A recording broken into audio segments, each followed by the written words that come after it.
Hi, in this video we're going to look at how to solve a trig function using the TI-84 calculator to help you. So every equation is easier, much easier if you have a TI-84 at hand. So in this case, this equation looks super hard. I chose it for that reason. It looks like something you would not want to solve by hand. So as you can do with any other equation, if you graph the left side in y1, and you graph the right side in y2, and you look at the intersection points, that will help you to find the solution. However, in this case, there's a little bit more to it because it is a trig function. And so when you're thinking about a trig function, there are a couple things you want to make sure that you're keeping in mind. The first one is you want to make sure that you know if you are in degrees or radians. And in this case, the question is supposed to be in radians. There are questions that can potentially be in degrees. And if the question is in degrees, you will probably know, depending on what class you're taking, what the teacher says, what the textbook says, you will be informed whether you're in degrees or in radians. Okay, so in this case, we are in degrees. We are in radians.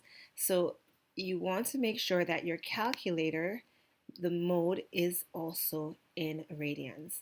So you want to go to mode and go down to where it says radians or degrees and press enter to make sure that you are in the correct mode.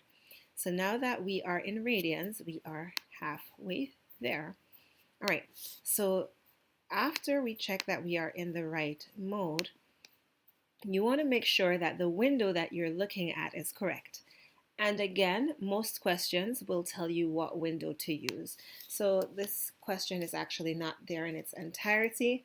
The question actually did say, I took it from a textbook, and it wanted the solutions between the domain 0, and I won't give the official notation here, but 0 is less than x, which is less than 2 pi. So I'm just going to write it in words.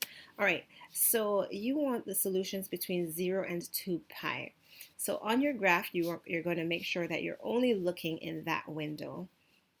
In order to make sure you're focusing only on that window, go to Window, and where it says X min, you want to make sure you're starting off at 0. And you want to make sure that your X max is 2 times pi. So 2 times pi. All right, so I think negative 10 to 10 is a good window to take a look at on the y-axis. So we're not going to have anything to graph yet. As you can see, it's empty, but this is the area of the coordinate plane that we'll be focusing on when we are looking for our solutions. All right, so now we can go ahead and graph the left side of our equation in y1, the right side of our equation in y2. So we have y1, and let's make this smaller so we can see what we're doing here. All right, pull this over a bit. All right, y1 is equal to x tan, and we have x squared. Oops, didn't have to do that. One sec, let's fix that. I doubled up the squared. All right, x squared over 10. Oh, hold on. We have to go there. All right. And make sure everything looks exactly the same. X tan, x squared over 10. Okay, we're good there. And now we can graph the right side in y2. And I'm going to use the other x squared. So let's do this. It's a little faster. Minus 6x plus 1. Let's double check that it's the same. X squared minus 6x plus 1. Okay, so now when we graph it, we're going to see the left side is going to be graphed first, and then the right side will be graphed next. All right, going a little slow, but there we go. All right, so now we have the left side in blue, the right side in red, and we are interested in the intersection points. So our solution is the x values at the intersection points. Why are we only interested in the x values and not the y values? Well, if you take a look at our equation, there is no y in the equation, it's just x. So we want to see what x is where these two things meet. So in order to find our intersection points, we go to second, trace, and our fifth option is intersect. So we press 5, and when it says first curve, usually it will by default be on the first curve, so just press enter. Then it jumps to the second curve. We just press enter here. And now we have to guess, and we have 2 points. We actually want them both, but in order to tell the calculator which one we're interested in finding, we can either scroll or type a number that is close to that x value while scroll. Once you're close to that x value, you can enter your guess, and it tells you the intersection point.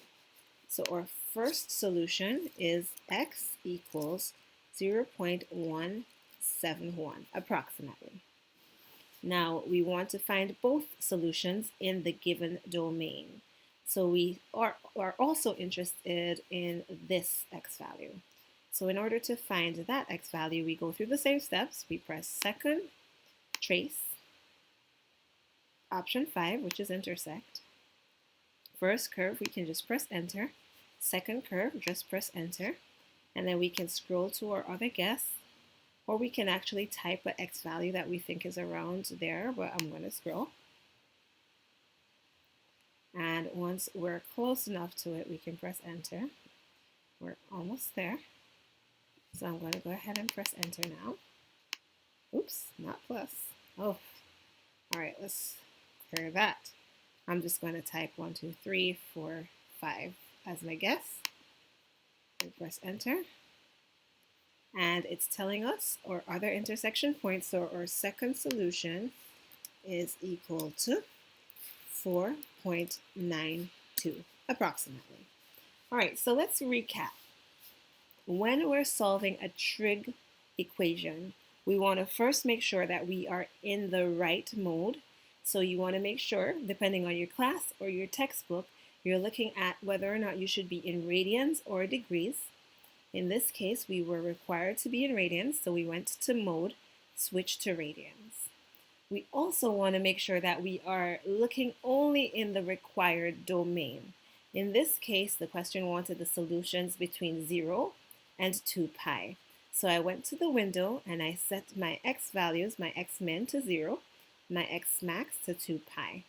Once I had everything set up in the calculator appropriately, I graphed the left side in y1 and the right side in y2 and looked for the x values at the intersection points, and I got my 2 solutions.